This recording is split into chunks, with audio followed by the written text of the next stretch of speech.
It began with a promise made under oath. Then came the paperwork to prove it was broken. Stay with us to see what happened next when receipts turned a House hearing into a reckoning. I'm going a little out of order here because I'm going to pursue some of the things that you were just talking to Mr. Fry about and remind you about your confirmation hearing. At your confirmation hearing in January, you said under oath, and I quote, "There will be no politicization at the FBI. There will be no retributive actions taken by the FBI should I be confirmed."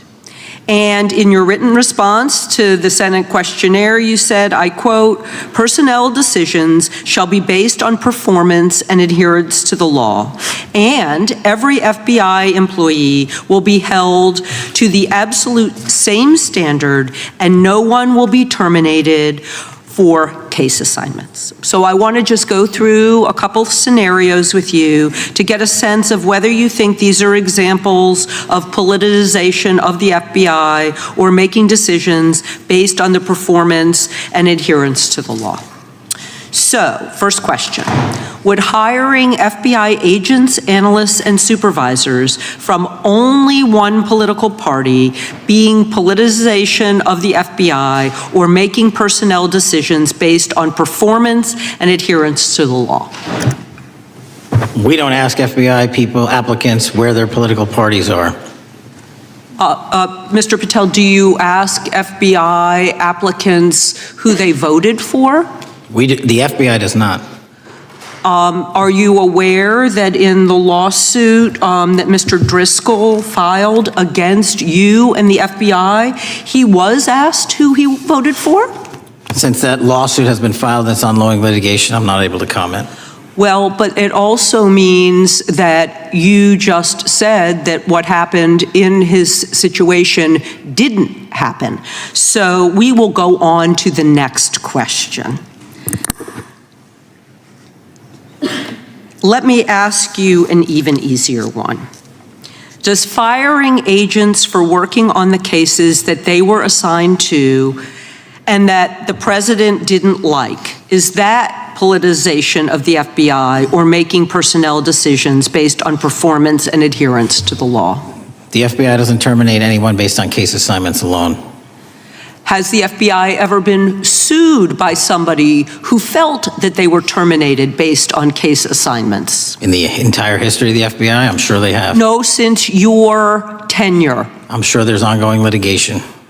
Yes. In fact, there is ongoing litigation. And in fact, people have been asked who they voted for. And in fact, you are running an FBI for the President of the United States rather than the people of the United States, because my questions were not hypotheticals.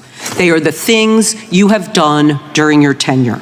And according to a lawsuit filed last week by long-term FBI agents, you fired former acting director Brian Driscoll. He had served with the Bureau for nearly 20 years, earned a Medal of Honor, Medal of Valor for bravery during the dangerous ISIS raid, and had a wealth of crisis response experience and led the FBI's Critical Incident Response Group. When the Trump administrations interviewed Mr. Driscoll for that role, they interrogated him about his political leanings and who he voted for in the last 5 elections. Questions Mr. Driscoll refused to answer because those types of questions impermissibly politicized the FBI. You also fired Steve Jensen, who served the FBI for nearly 2 decades and ran critical terrorism, counterintelligence, and organized crime operations, whom you once described as embodying what the American public demands of the FBI. But he was fired because he took part in investigating crimes committed on January 6th. And Trump's MAGA base lambasted you online for keeping him at the FBI. So he's no longer at the FBI. You also fired a decorated combat veteran with decades of experience in the Bureau, Special Agent Walter Jardia. because he worked on the investigation into the Russian interference in the 2016 presidential election and helped investigate Trump's ally, Peter Navarro. Director Patel, it is very clear that you have flunked your own test. You've put saving your job, which I actually believe you were being honest about during your confirmation hearings, over doing what's right for the FBI and the American people. That is not adherence to the law. Thank you, and I yield back. Time of the gentlelady. Representative Deborah Ross confronted FBI Director Kash Patel by reading his own confirmation testimony back to him, then laying out lawsuits and firings she says show the Bureau has been politicized under his watch. Ross cited allegations that veteran agents were dismissed after working on politically sensitive cases, including January 6th and election interference, arguing those actions directly contradict Patel's pledge that no one would be punished for case assignments.